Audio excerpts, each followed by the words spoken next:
ಈಗ ರಾಜ್ಯದ ಬೇರೆ ಬೇರೆ ಭಾಗಗಳಲ್ಲಿ ಸಿಕ್ಕಾಪಟ್ಟೆ ಮಳೆ ಆಗ್ತಾ ಇದೆ. ಮಳೆಯಿಂದ ಬಹಳಷ್ಟು ಸಮಸ್ಯೆಗಳು ಉಂಟಾಗ್ತಾ ಇದೆ. ಪ್ರವಾಹದ ಬಿಸಿ ಎಲ್ಲಿವರೆಗೂ ತಟ್ಟಿದೆ ಅಂತ ಅಂದರೆ ಬೆಸ್ಕಾಂ ಇಲಾಖೆಗೂ ಕೂಡ ತಟ್ಟಿದೆ.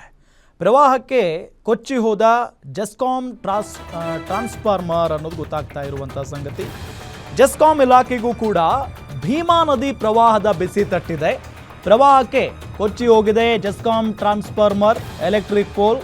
ಕಲಬುರಗಿಯ ಜೇವರ್ಗಿ, ಚಿತ್ತಾಪುರ ತಾಲೂಕಿನ ಹಲವೆಡೆ ಪ್ರವಾಹ ಉಂಟಾಗಿದೆ. 270 ಟ್ರಾನ್ಸ್ಫಾರ್ಮರ್, 600ಕ್ಕೂ ಹೆಚ್ಚು ಪೋಲ್ಗಳಿಗೆ ಹಾನಿಯಾಗಿದೆ. ಪ್ರವಾಹದಿಂದ ಹಾನಿಗೊಳಗಾದ ಪ್ರದೇಶಗಳಿಗೆ ಜೆಸ್ಕಾಂ ಅಧ್ಯಕ್ಷರು ಭೇಟಿ ಕೊಟ್ಟಿದ್ದಾರೆ. ಜೆಸ್ಕಾಂ ಅಧ್ಯಕ್ಷ ಪ್ರವೀಣ್ ಪಾಟೀಲ್ ಹರವಾಳ ಭೇಟಿ ಕೊಟ್ಟಿರೋದು. ಚಿತ್ತಾಪುರದ ಕಡಬೂರ್, ರದ್ದೇವಾಡಗಿ ಗ್ರಾಮಕ್ಕೆ ಭೇಟಿ ಕೊಟ್ಟು ಪರಿಶೀಲನೆಯನ್ನ ನಡೆಸಿದ್ದಾರೆ. ಜೆಸ್ಕಾಂ ಇಲಾಖೆಗೂ ಭೀಮಾ ನದಿ ಪ್ರವಾಹದ ಬಿಸಿ ತಟ್ಟಿದೆ. ಭೀಮಾ ನದಿಯಿಂದ ಪ್ರವಾಹ ಉಂಟಾಗಿರುವಂಥ ಹಿನ್ನೆಲೆಯಲ್ಲಿ ಭೀಮಾ ನದಿ ತೀರದಲ್ಲಿ ವಾಸ ಮಾಡ್ತಾ ಇರುವಂಥ ಗ್ರಾಮಗಳಿಗೂ ಕೂಡ ದೊಡ್ಡ ತಲೆನೋವಾಗ್ಬಿಟ್ಟಿದೆ. ಗ್ರಾಮಗಳಿಗೆ ನೀರು ನುಗ್ಗಿ ಗ್ರಾಮಗಳನ್ನು ಖಾಲಿ ಮಾಡುವಂಥ ಪರಿಸ್ಥಿತಿ ನಿರ್ಮಾಣ ಆಗಿದೆ. ಈಗಾಗಲೇ ಗಂಜಿ ಕೇಂದ್ರಗಳಿಗೆ ಹೋಗಿದ್ದಾರೆ, ಶಿಫ್ಟ್ ಆಗಿದ್ದಾರೆ ಒಂದಿಷ್ಟು ಗ್ರಾಮದ ಜನ. ಇದೆಲ್ಲದರ ನಡುವೆ ಈಗ ಜೆಸ್ಕಾಂ ಇಲಾಖೆಗೂ ಕೂಡ ಭೀಮಾ ನದಿಯ ಪ್ರವಾಹದ ಬಿಸಿ ತಟ್ಟಿರೋದು. ಜೆಸ್ಕಾಂನ ಟ್ರಾನ್ಸ್ಫಾರ್ಮರ್, ಎಲೆಕ್ಟ್ರಿಕ್ ಪೋಲ್ ಇದೆಲ್ಲವೂ ಕೂಡ ಪ್ರವಾಹಕ್ಕೆ ಕೊಚ್ಚಿಕೊಂಡು ಹೋಗಿದ್ದಾವೆ. ದೃಶ್ಯದಲ್ಲಿ ನಿಮಗೆ ತೋರಿಸ್ತಾ ಇದ್ದೀವಿ. ಕಲಬುರಗಿಯ ಜೇವರ್ಗಿ, ಚಿತ್ತಾಪುರ ತಾಲೂಕಿನ ಹಲವೆಡೆ ಪ್ರವಾಹ ಉಂಟಾಗಿದೆ. 270 ಟ್ರಾನ್ಸ್ಫಾರ್ಮರ್, 600ಕ್ಕೂ ಹೆಚ್ಚು ಪೋಲ್ಗಳಿಗೆ ಹಾನಿ ಉಂಟಾಗಿರೋದು. ಸಣ್ಣ ಪುಟ್ಟ ಹಾನಿ ಅಲ್ಲ ಇದು.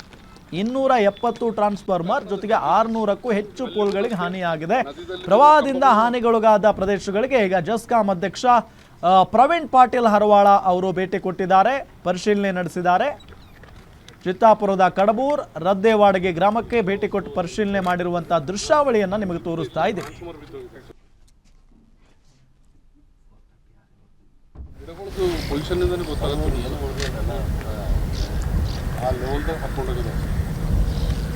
ಈ ನದಿ ಆಮೇಲೆ ಭೀಮಾ ನದಿ ಎರಡೂ ನದಿ ಸೇರಿಸಿ ಯಾದಗಿರಿ ಬಂದವು ಜಾಸ್ತಿ ಸರ್. ಜಾಸ್ತಿ ಇಲ್ಲ ಬಿಡ್ತು 3-4 ಕಿಲೋಮೀಟರ್ ತಾನು ರೈತರಿಗೂ ಸ್ವಲ್ಪ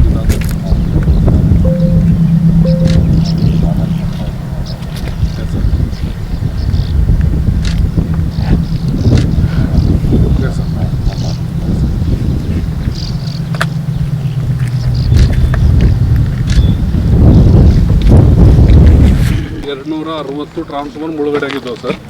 ಒಂದೇ ನಿಮಿಷ.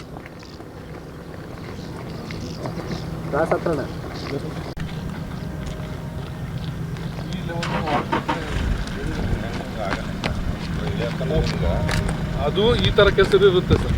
ಇದನ್ನು ಒಣಗಬೇಕಲ್ಲ ಸರ್.